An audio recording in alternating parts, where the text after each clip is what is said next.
Hello everyone, सबैजनालाई नमस्ते छ मेरो तर्फबाट हो।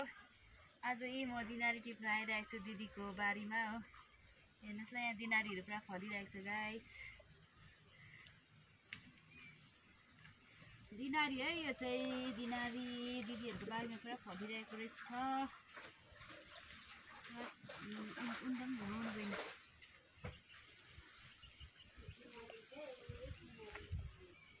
यता पनि देख फेरि। यस दिनारी टिपिरहेको छु गाइस म यहाँ प्रतिमा दिदीको भुर्यानमा हो। पुरा फलिरहेको छ, यति साह्रो मिठो हुन्छ कि यो। अन्त यहाँनिर सिम्बल तरुलको बोटहरू पनि छ पुरै हो।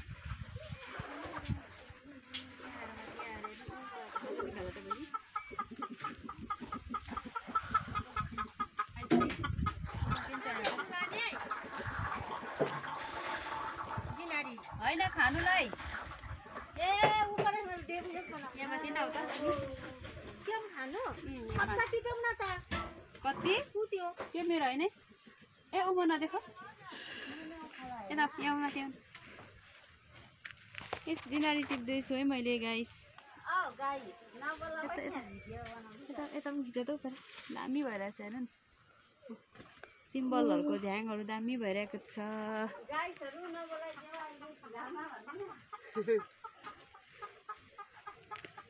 अरू बोलिदिएको पनि राम्रै हो, किनभने बोल्यो भने झन् राम्रै हुन्छ।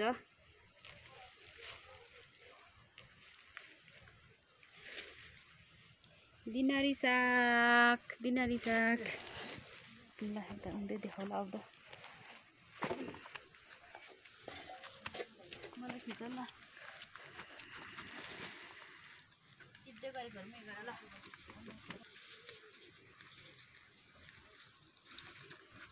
मिनट चल्दैछ कि बहिनी त्यहाँ? हजुर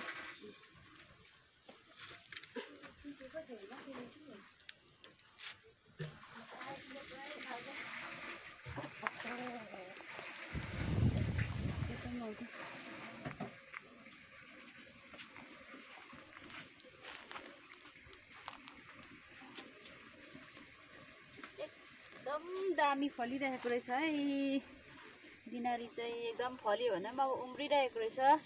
यो चाहिँ केरा परिछ सरी, यो चाहिँ काँक्राको झ्याङ हो। यता पनि खिच न, काँक्राको झ्याङ यहाँ पनि छ। काँक्राको झ्याङ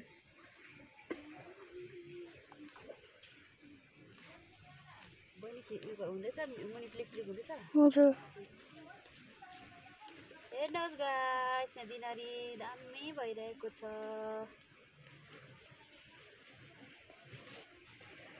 यता उता पनि देखाउनु नि,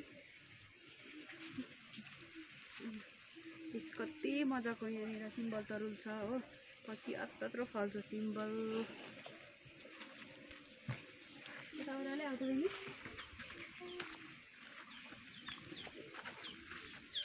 यहाँ चाहिँ रातो टाइपको रहेछ।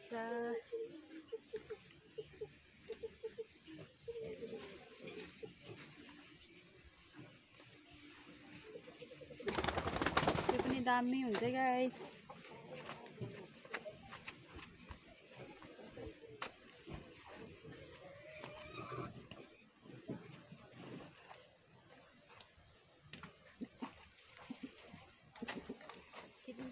हजुर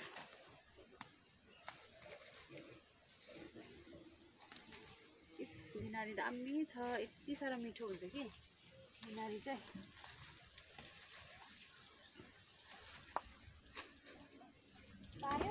ओइ पुरा रहेछ, छिपेको त खान्छ र खान्छ नि पुरा मजाले चालेर। यहाँ माथिको उखाल्नु भयो उखाले त यहाँ पुरा छ त। कहाँ